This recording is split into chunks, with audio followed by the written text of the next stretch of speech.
오늘 우리가 읽은 본문은 거라사라고 하는 지방에서 일어난 한 기적을 소개하고 있습니다. 그런데 예수님을 만나 그분의 기적을 경험했던 사람들이 웬일인지 그 기적 앞에 두려워하며 예수께서 그 마을에서 떠나기를 요청하는 것을 볼 수가 있습니다. 예수님은 기적을 행하시고 그 지역의 문제를 해결해 주었지만 그 사람들 속에서 환영받지 못한 것을 우리가 볼 수가 있습니다.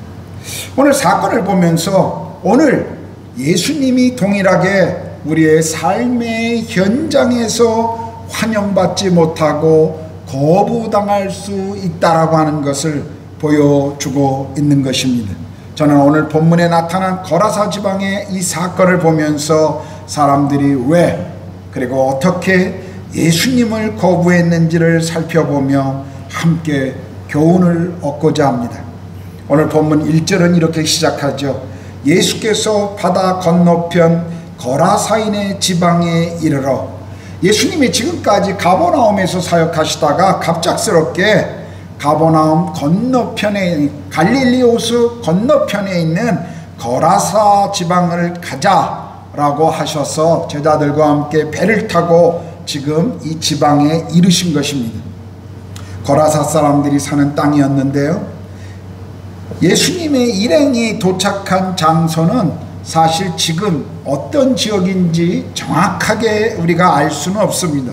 왜냐하면 데가볼리라고 하는 것은 10개의 마을이라는 뜻의 이 거라사 지방 전체를 다루고 있기 때문에 정확하게 어떤 지역인지를 꼽을 수는 없지만, 그러나 예수님께서 지금 이방 문화와 이방인들이 살고 있는 이 땅을 향해 오셨다라고 하는 것, 그것은 아마도 예수님이 이방인에게 복음을, 하나님 나라를 전하기 원하셨던 것 같습니다.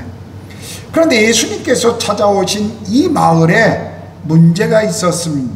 어떤 문제인가요? 2절에 보니까 배에서 나오심에 곧 더러운 귀신 들린 사람이 무덤 사이에서 나와 예수를 만나니라. 이 마을에 한 가지 문제는 더러운 귀신 들린 사람이 살고 있었다는 것입니다. 사람들이 오늘날 이 귀신에 대해 생각하는 것은 두 가지 견해가 있습니다. 하나는 이런 과학 시대에 귀신이 어디 있냐라고 귀신의 존재를 부정하는 사람들이 있습니다. 또 한 부류의 사람들은 귀신의 존재를 필요 이상으로 인정하며 그 귀신들이 자기에게 어떤 해악을 끼칠까봐 늘 두려워하는 사람들도 있습니다. 귀신의 존재를 부정하는 사회에서는 귀신이 자신의 존재를 일부러 드러낼 필요가 없을 것입니다.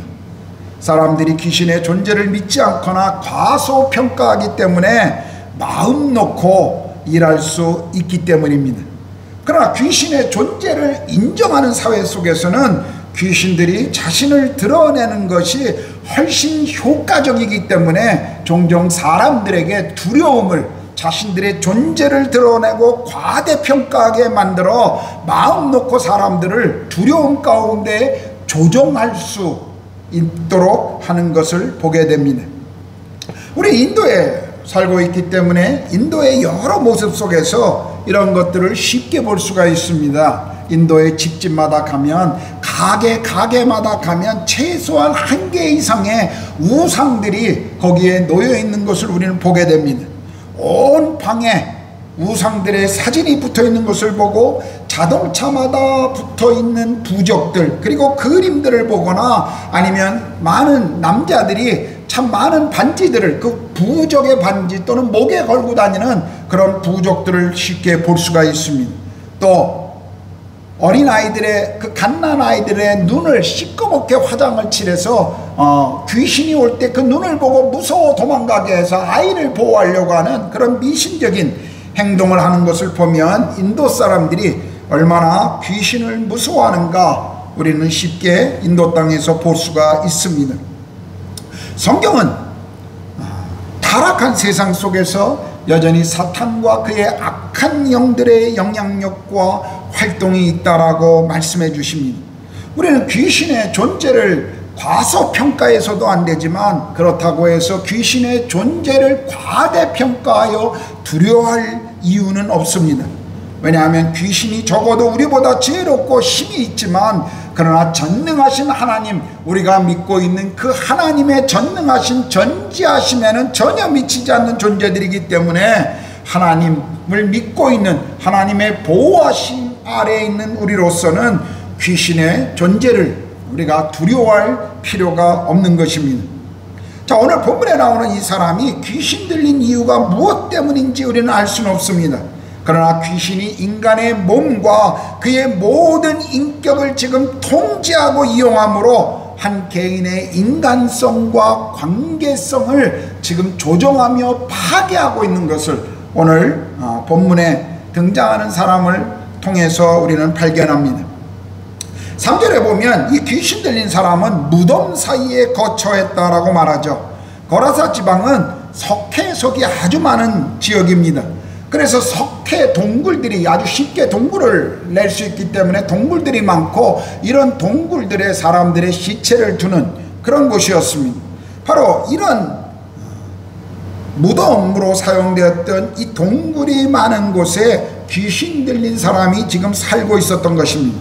한마디로 그는 집과 가족을 잃어버린 상태였고, 또 인간답지 못한 삶을 살고 있었습니다. 4절 5절을 보면요, 이는 여러 번 고랑과 쇠사슬에 매였어도 쇠사슬을 끊고 고랑을 깨뜨렸습니다. 그리하여 아무도 그를 제어할 힘이 없는지라 밤낮 무덤 사이에서나 산에서나 늘 소리 지르며 돌로 자기의 몸을 해치고 있었더라 라고 기록하는 것을 우리는 볼 수가 있습니다. 이 사람은 아무도 이 사람을 통제할 수가 없었습니다. 또 주변에 어떤 사람도 이 사람을 통제할 수 없었을 뿐만 아니라 스스로도 자기를 통제할 수 없는 상황이었습니다. 같은 내용을 소개하고 있는 마태복음 8장 28절에 보면 그들은 몹시 사나워 아무도 그 길로 지나갈 수 없다라고 기록하고 있죠. 이 사람은 자신의 이웃과 지역사회를 위협하고 있었던 것입니다. 누가복음 8장 27절에도 보면 그 사람은 오래 옷을 입지 아니하며 집에 거하지도 아니하고 무덤 사이에 거하는 자다. 그는 항상 옷을 입지 않고 이 나체의 몸으로 살았던 것을 볼 수가 있습니다. 한마디로 살았으나 죽은 인생이었습니다. 삶의 의미가 없고 모든 사람들에게 버림받은 인생을 살아가고 있는 것이 지금 이 귀신 들린 사람의 삶의 현주소였습니다. 9절을 보면 예수님께서 이 귀신 들린 사람에게 들려있는 그 귀신에게 네 이름이 무엇이냐라고 물으셨습니다. 그때 귀신은 군대다 라고 대답합니다. 이 군대라고 하는 이 말은 레기온이라고 하는 단어인데 로마 군대의 군단을 의미하는 그런 단어입니다. 그것은 약 6,000명의 로마 군인들을 이야기할 때 레기온, 그런데 지금 이 귀신들이 자신들이 레기온이다 라고 지금 이야기하고 있는 것이죠. 이 말은 그 사람 속에 있는 귀신들이 6,000명이나 있다라고 하는 의미보다는 지금 많은 귀신이 지금 이 사람을 지배하고 있다, 통제하고 있다라는 것을 보여주고 있는 것입니다. 이런 모습들이 이 사람이 오랫동안 인간성을 상실한 채 살고 있었다라는 것을 또한 말해주고 있습니다. 더 나아가서 귀신 들린 사람은 이 지역사회의 암초와 같은 존재였습니다. 아주 골치 아픈 존재였습니다. 이 거라사 공동체를 굉장히 위협하는 그런 존재였습니다. 그런데요, 오늘 이 불안한 문제가 있는 이 거라사 마을에 예수님이 찾아오셨습니다. 성경에 나오는 이 거라사 지방, 이 지방은 여러 민족과 여러 그 종교들이 혼합되어 있었던 이방 문화로 가득한 그런 도시였습니다. 유대인의 역사가였던 요세푸스에 의하면 지금 이 돼지를 치고 있는 사람들이 유대인이었다라고 말합니다. 적어도 그 사람의 증언이, 그 진술이 정확한 것이라면 지금 이 마을에 돼지 치고 있는 사람들은 유대인이었고, 그것은 유대 문화에서 있을 수 없는 일이었습니다.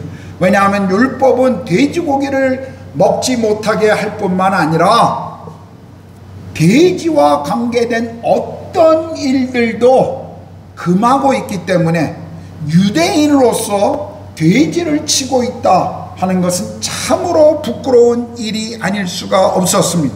그러므로 요세푸스의 증언이 사실이라면 지금 이 마을에 돼지 치는 사람들 입장에서는 그들은 하나님을 알고 있었고 율법을 알고 있음에도 불구하고 그것을 떠나 지금 살고 있는 사람들이었을 것입니다.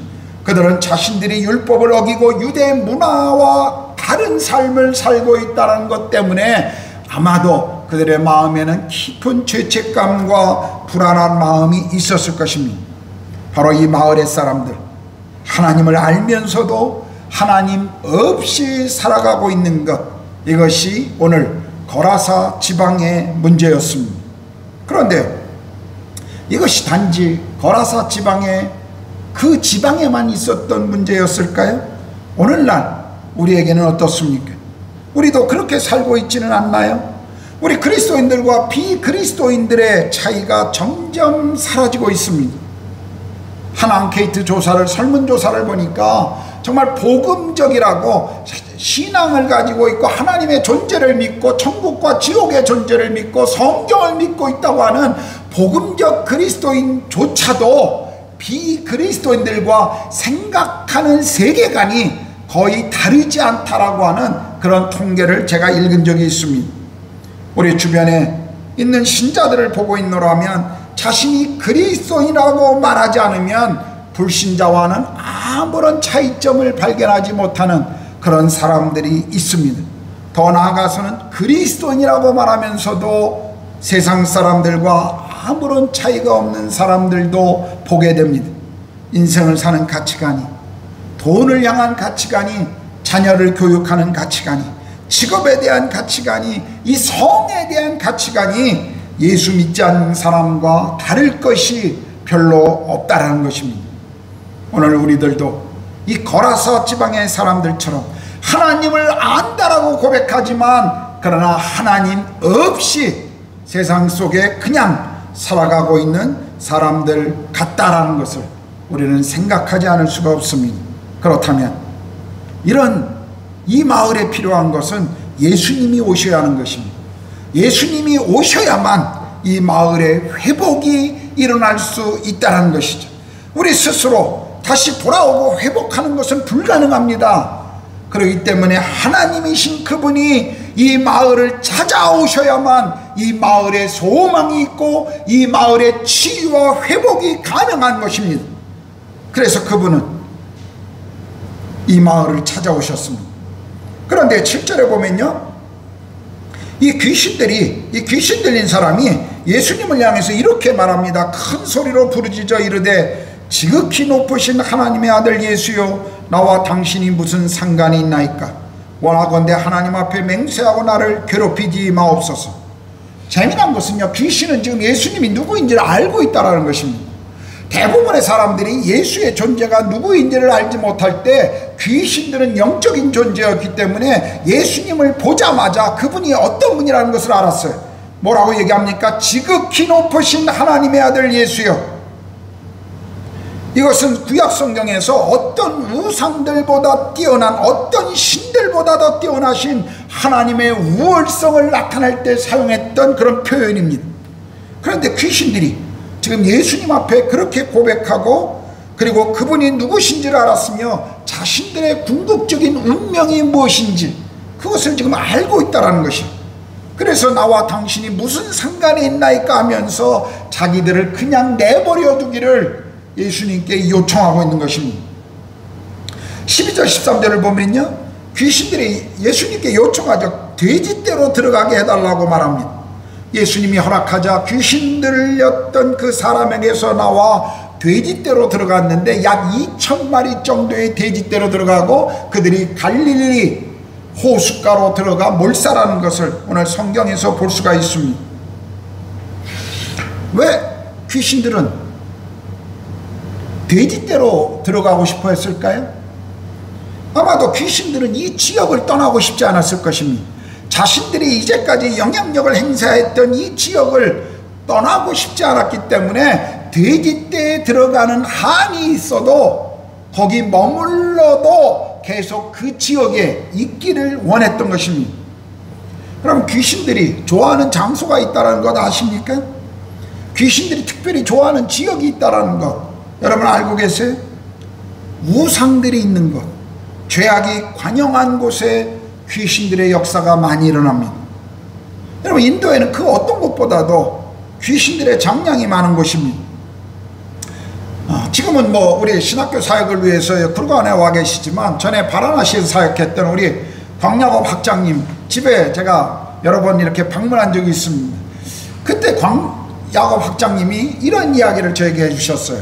바라나시에 가면 특별히 그 힌두교 아슈람, 그 힌두교 묵상하고 요가를 배우는 그런 아슈람들이 많은데 한국에서 젊은이들이 참 많이 온다는 거예요.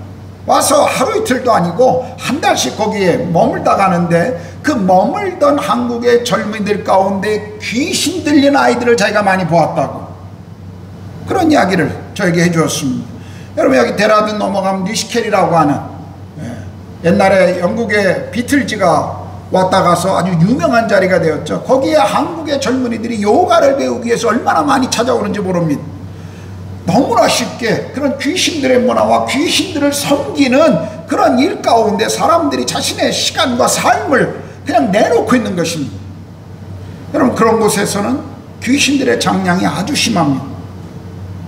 인도에 선교하시는 선교사님들의 여러분 간증을 한번 들어보십시오. 그분들을 만날 기회가 있으면 여러분 한번 물어보세요. 얼마나 많은 분들이 인도 땅에 복음을 전할 때 실제적인 귀신과의 영적인 대결들이 일어나고 있는지. 해마다 김바울 선교사는 자기 팀을 데리고 시골 지역을 다니면서 1년에 한두 번씩 전도 여행을 합니다. 한 2주 정도 이렇게 여행을 하는데요, 돌아와서 간증을 하는 거 보면 이번에 어느 지역을 갔는데 그 지역에 귀신 들린 사람을 우리가 기도해서 귀신을 쫓아냈다고 하는 그런 간증들을 얼마나 많이 하는지 모릅니다. 현지 사역자들이 그런 이야기를 얼마나 많이 하는지 몰라요. 우리 콜카타에 있는 수다르 목사는 그 가정이 예수님께 돌아온 이유는 그 누나가 귀신 들렸는데 어떤 사제, 어떤 제의에도 그 귀신 들림에서 자유함을 얻을 수가 없었다고 합니다. 그런데 어떤 이유, 예수 믿는 그분이 예수를 만나면 그분이 이 문제를 해결할 것이라고 하는 그 소식을 듣고 예수님 앞에 나가 기도하고 믿기로 결정했을 때 그 귀신으로부터 이 누나가 자유로워진 거예요. 그래서 그 가족이 예수님의 능력이 무엇인가를 깨닫고 다 하나님께 돌아오는 역사가 일어났습니다. 그것을 제가 콜카타를 방문했을 때 그 누님과 함께 저에게 간증하는 그 간증을 제가 들은 적이 있습니다. 여러분, 우린 귀신들의 역사를 가볍게 생각해서는 안 됩니다. 우상들 예배하는 곳에 가서 사제들이 이 얼굴에 이 점 찍어주는 것들, 어떤 그리스도인들은 그것도 그냥 문화적 행위라고 쉽게 받아들이는 분들이 있어요. 그래서는 안 됩니다. 우리가 점을 치거나 또 운세를 보는 거, 이런 거 재미라도 그런 것들을 하지 말아야 합니다. 그건 다 귀신들이 그런 것을 통해 사람들의 영혼을, 사람들의 마음을 조종하고 통제하기 위해서 그런 방법들을 사용하고 있는 것들입니다. 지금 이 귀신들은 어떻게 하든지 이 지역에 남아 있으려고 지금 대지대로 들어가기를 요청했지만 그들의 노력은 실패한 것으로 볼 수 있죠. 자, 이제 귀신 들렸던 사람은 주님의 능력으로 치유와 회복을 경험합니다. 그런데 15절에서 17절을 보면요, 귀신 들린 사람이 온전히 되었을 때 이 거라사 지방의 사람들이 보여주었던 반응이 아주 흥미롭습니다. 예수께 이르러 그 귀신 들렸던 자, 곧 군대 귀신 집혔던 자가 옷을 입고 정신이 온전하여 앉은 것을 보고 두려워하더라. 이에 귀신 들렸던 자가 당한 것과 돼지의 일을 본 자들이 그들에게 알림해 그들이 예수께 그 지방에서 떠나시기를 간구하더라. 자, 예수님께서는 무덤 가운데 살던 이 귀신 들린 사람을 치유하시고 이제 일상의 삶으로 그를 복귀시키셨습니다. 이전에 귀신 들렸던 사람은 지금 전혀 다른 모습, 새로운 모습으로 예수님 앞에 앉아 있었습니다. 그런데 이 모습을 본 마을 사람들은 두려워했고 예수님께서 그 마을에서 떠나기를 간청하고 있습니다. 예수님께서 지금 이 마을의 위협적인 존재를 치유하고 온전하게 만들었다면 오히려 우리 생각에는 예수님을 환영하고 기뻐하고 그분과 함께 잔치를 벌이는 것이 마땅함에도 불구하고 지금 마을 사람들은 예수님께 떠나기를 말하고 있습니다. 왜 그랬을까요? 오늘 본문에는 한 가지 이유를 우리에게 이야기해 줍니다. 그것은 재산적인 손실 때문이었습니다. 한마디로 말하면 경제적 이유 때문이었어요. 여러분, 자본이, 돈이, 왕인 이 땅에서는 돈이 안 되거나 손해가 나면 사람들은 어떤 것보다도 불안해하고 불편해합니다. 오늘 본문을 보게 되면 지금 귀신 들려서 인생을 망쳐버렸던 한 사람을 회복시키시는 이 주님의 능력을 사람들이 보고 회복된 그를 보고 기뻐한 것이 아니라 그 사람 때문에 잃어버려야 했던, 예수 때문에 잃어버려야 했던 엄청난 재정적 손실을 지금 이 마을 사람들은 더 아까워하고 중요하게 생각했던 것입니다. 자신들의 어떤 생계 수단이 손해본 것을 지금 이들은 더 아까워했습니다. 이 사람들의 가치가 무엇이죠? 지금 치유되고 구원받은 이 사람보다 그들의 재산을 지금 더 중요하게 생각하고 있었던 것입니다. 인간의 가치보다는, 한 인격의 회복의 가치보다는 물질의, 돈의 가치를 더 중요하게 생각하고 있었던 것입니다. 사람들은 자신들이 누리고 있었던 이 안정된 삶을 혹 예수께서 흔드실까봐 그것을 두려워하고 싫어했던 것이었습니다. 오늘날 우리가 가지고 있는 문제의 핵심도 이것입니다. 저는 어떤 책에서 이런 글을 읽은 적이 있어요. 사람들은 구원받기를 원한다. 그러나 그들이 원하는 것은 자기들의 죄로부터 구원이 아니다. 그들은 그냥 구원받기를 원한다. 그리고 자기 나름대로의 삶의 방법을 고집한다. 이해가 되십니까? 우리 모두는 죄로부터 구원받기를 원합니다.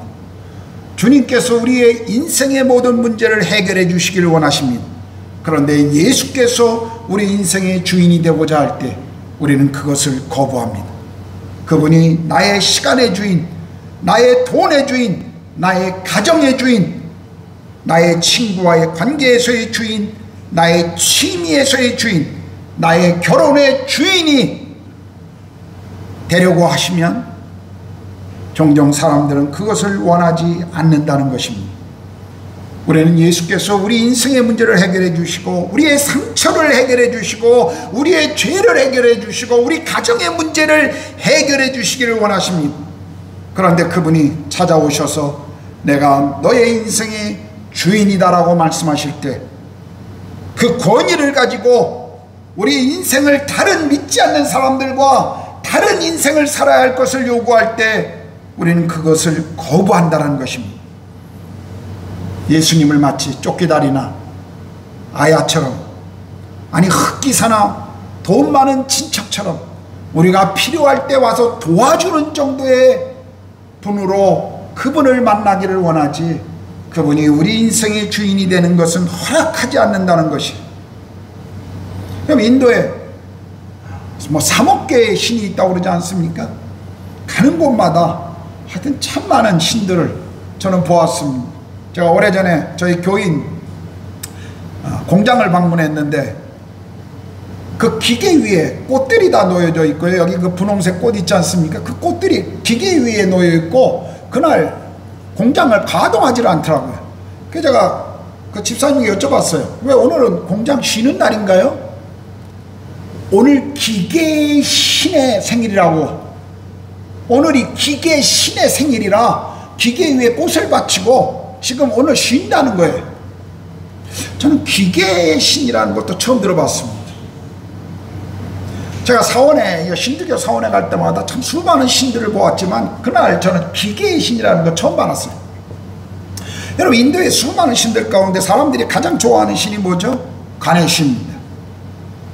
뭐 섬기는 신에 대한 많은 것들은 더 많은 것들이 있지만 일반적으로 사람들이 아주 좋아하는 신은 가네시예요. 이 뭄바이는 특별히 가네시 신의 이 축제가 아주 대단합니다.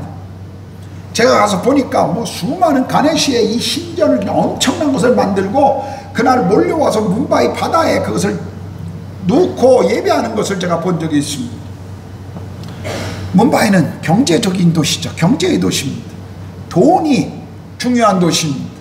가네시, 코끼리 코가 이렇게 긴 코끼리 신, 돈의 신 아닙니까? 돈의 신. 여러분, 인도 사람들이 그들이 섬기고 있는, 그들이 꽃을 바치고 있는 신, 그 신과 자기의 관계는 별로 중요하지 않아요. 중요한 건 무엇이죠? 그 신이 나를 도와줄 수 있는가? 그 신이 나를 무엇을 도와줄 것인가? 그것이 항상 중요한 것입니다. 우리가 구약 성경을 읽어보면 늘 이스라엘 백성들 가운데 등장하는 한 신이 있습니다. 바알입니다. 바알은 풍요의 신입니다. 비와 바람의 신이에요. 농사를 짓는 사람들의 입장에서 풍요의 신, 비와 바람의 신은 아주 중요하죠. 종종 이스라엘 백성들이 하나님을 떠나 우상을 숭배할 때 그들에게 있어서 바알이 어떤 존재인가 중요하지 않습니다. 바알과 내가 어떤 관계를 가져야 하는가 중요하지 않습니다. 중요한 것, 나에게 도움을 줄 수 있는 신이라면 그가 하나님이든 바알이든 가네시든 그것이 중요한 것이 아닙니다. 오늘 사람들은 신과의 인격적인 관계, 그분의 뜻, 그분이 내 인생에 기대하는 계획이 무엇인가 보다는 내가 섬기고 있는 그 신이 나를 어떻게 도와줄 수 있는가, 거기에 관심을 두고 있다는 것입니다. 하나님은 그런 분이 아니십니다. 여러분, 오해하지 마십시오. 하나님을 그런 분으로 내가 무언가를 얻기 위해서 이용할 대상이 하나님이 아니라는 사실을 여러분은 아셔야 합니다. 하나님은 적당히 우리가 만날 수 있는 분이 아니십니다. 그분은 우리의 주인이십니다. 그분은 우리 삶을 통치하시는 왕이십니다. 그분을 그렇게 우리는 만나야 합니다. 그런데요, 오늘 거라사 지방의 사람들, 그들은 예수가 그들의 삶에 간섭하려고 할 때 예수님이 떠나시기를 간청했던 것입니다. 정확하게 표현하면요, 예수님, 우리 동네에서 나가달라는 것입니다. 정말 말로 표현할 수 없는 커다란 비극이 일어나고 있습니다. 그런데 오늘 거라사 지방뿐만 아니라 오늘 현대를 살아가고 있는 우리의 삶에서도 똑같은 비극이 우리 삶의 시간 속에 일어나고 있다는 것입니다. 우리가 예수님께 이렇게 말할 때가 얼마나 많습니까? 주님, 저는 주님의 도우심이 필요합니다. 그러나 주님이 제 인생을 간섭하는 것 원하지 않습니다. 주님께서 우리에게 우리가 세상과 같아서는 안 된다고 말씀하실 때, 우리가 우리의 친구들과 같아서는 안 된다고 말할 때 우리들은 이렇게 종종 반응합니다. 주님, 제 인생은 제가 알아서 할 테니까 간섭하지 마십시오. 교회 가서 예배 드릴 때만 주님 저를 만나주시고 일상의 삶에서는 저를 그냥 내버려 두시고 간섭하지 마십시오. 이렇게 우리가 표현하지 않지만, 이렇게 우리가 기도하지 않지만, 그러나 오늘 거라사 사람들처럼 우리의 삶에 이렇게 행동할 때가 우리에게 얼마나 많냐는 것입니다. 우리 인생에 정말 커다란 비극이고 슬픔이죠. 그런데요, 이 거라사 사람들과의 전혀 다른 반면에 18절 20절을 보면 치유받은 사람의 태도, 여기에 소망이 있습니다. 예수께서 배에 오르실 때 귀신 들렸던 사람이 함께 이끌을 강구하였으나 허락하지 아니하시고 그에게 이르시되 집으로 돌아가 주께서 내게 어떻게 큰 일을 행하사 너를 불쌍히 여기신 것을 내 가족에게 알리라 하시니, 그가 와서 예수께서 자기에게 어떻게 큰 일을 행하셨는가를 데가볼리에 전파하니 모든 사람이 놀랍게 여기더라. 지금 치유받은 이 사람은 달랐어요. 이 사람은 예수님을 따르기를 원했습니다. 예수님을 쫓아가고 싶었습니다. 예수님의 제자가 되고 싶었습니다. 그런데 예수님이 허락하지 않으셨죠. 집으로 돌아가서 자신에게 일어난 일을 말하라고 예수님은 말씀하십니다. 이 사람은 치유된 이후에 아마도 예수님을 거부했던 이 거라사 지방에서 예수님을 따르는 제자의 삶을 그곳에서 계속 살아갔을 것입니다. 오늘 우리에게도 마찬가지입니다. 모든 사람이 집을 떠나 주님을 따라가는 그 부르심에 동참할 것을 요구받는 것은 아닙니다. 어떤 이들은 집으로 돌아가라고 주님은 말씀하십니다. 어떤 이들은 하나님이 또 다른 곳으로 가라고 부르시지만 어떤 이들은 하나님이 거기에 네가 있는 곳에 머물르라고 말씀하십니다. 중요한 것은요, 우리가 어디 있느냐가 아니라 우리가 머무는 그곳에서 예수님의 증인으로 살아가야 한다는 것입니다. 사실 장소는 그렇게 중요하지 않습니다. 하나님이 인도를 부르시면 그 부르시는 시간 동안에 인도에서 섬기면 됩니다. 하나님이 우리를 카자흐스탄으로 부르시면 카자흐에서 부르시는 동안에, 하나님이 우리를 영국이나 미국에서 부르시면 그 부르시는 시간 속에 거기서 우리는 주님을 섬기면 됩니다. 한국으로 돌아가게 되면 한국이 하나님이 우리를 부르시며 우리의 땅끝이라는 걸 기억하고 거기서 우리는 주님을 섬기면 됩니다. 그것이 선교적 삶을 살아가는 바로 선교사적 삶이라는 것을 성경은 우리에게 가르쳐주고 있습니다. 오늘 이 본문의 메시지를 보면서 오늘 우리의 삶을 우리는 돌아봐야 할 것입니다. 이 귀신 들린 사람의 모습, 종종 이 모습은 우리들의 모습이 아닌가 우리는 돌아봐야 합니다. 무언가 붙잡혀 자유를 잃어버린 사람들, 성공을 위한 어떤 집착, 사람들에게 인정과 칭찬에 메말라 있는 우리 자신의 모습, 인터넷이 없으면 불안하고, 돈이 없으면 불안하고, 또 사람들이 내 주변에 없으면 외로움과 고독과 그 불안 속에 살아가고 있는 우리 자신의 모습을 오늘 우리는 귀신 들린 사람의 모습에서 동일하게 보고 있지는 않습니까? 불안한 마음을 술로 달래고, 불안한 마음을 또 다른 어떤 것에 중독에 빠져 해결하려고 노력하지만, 그러나 후회하면서 계속해서 반복되고 있는 우리의 삶을 보며 계속 우리는 불안해하고 있는 우리 자신의 인생을 보고 있지는 않습니다. 하나님 없이, 하나님 아닌 것으로 우리 마음을 우리가 채우려고 한다면 귀신 들린 사람처럼 인생을 고독함과 불안 가운데 살아가게 될 것입니다. 주님은요, 우리가 왜 술에 빠져 있는지, 왜 우리가 그렇게 사람들의 인정에 목말라 하고 있는지, 왜 우리 마음이 그토록 불안한지 주님은 알고 계십니다. 우리가 주님 앞에 나갈 때 우리 자신을 감출 필요도 없고 우리 자신을 무언가 덮을 필요도 없습니다. 그분은 우리에 대해서 다 알고 계십니다. 주님은 그 있는 모습 그대로 우리 가운데 나오기를 기대하십니다. 오늘 귀신 들린 사람이 그 모습 그대로 주님 앞에 나왔을 때 치유가 시작된 것처럼, 오늘 주님은 우리에게 우리의 연약한 모습, 우리의 타락한 모습, 우리의 병든 모습, 그 모습 그대로 나오기를 기대하십니다. 그럴 때 비로소 회복이 시작되는 것입니다. 내 안에 연약한 모습들, 내 안에 있는 죄성들, 여전히 그것을 내가 해결하려고 붙들고 있기 때문에 하나님이 내 인생에 그리고 우리 가정에 주셔야 할 그분의 축복이 흘러가지 못하고 있다는 것 우리는 알아야 합니다. 지금 주님께 우리는 매 순간 그분의 도움을 요청해야 합니다. 주님께 우리는 고백해야 합니다. 주님, 저를 도와주십시오. 제 인생에 변화가 필요합니다. 주님, 제가 할 수 없습니다. 당신의 은혜가 필요합니다. 저를 만나주시고 저를 다스리시고 저를 고쳐주십시오. 사실은 이러한 요청이 우리 주님 앞에 이러한 기도가 필요한 것입니다. 오늘 주님은 동일하게 우리에게 이렇게 질문하실 것입니다. 내 안에 너를 붙들고 있는 것이 무엇이냐, 내 이름이 무엇이냐라고 물으셨던 주님이 오늘 동일하게 우리에게 물으실 것입니다. 너를 여전히 붙잡고 있는 것이 무엇이냐, 네가 내 앞에 나오는데 네 발을 붙들고 있는 그것이 무엇이냐. 주님은 그것을 우리에게 묻고 계십니다. 예수께서는 우리 안에 우리를 붙들고 결박하고 있는 것이 무엇인지를 그분은 아십니다. 우리를 억압하고 우리를 붙들고 있는 이 모든 것들, 그것을 해결하시고 우리에게 자유케 하시기를 그분이 원하신다고 하는 것, 여러분 기억하십시오. 혹시 여러분의 삶에서 지금 여러분에게 찾아오고 계신 예수님을 여러분의 인생에서 계속 여러분은 밀어내고 계시지는 않습니까?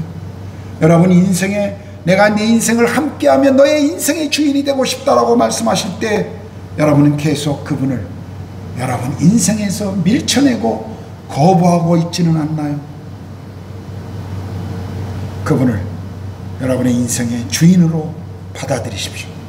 어거스틴이 고백한 것처럼 내가 당신의 품에 돌아가 평안히 쉴 때까지 내 영혼에는 진정한 평화가 없었습니다.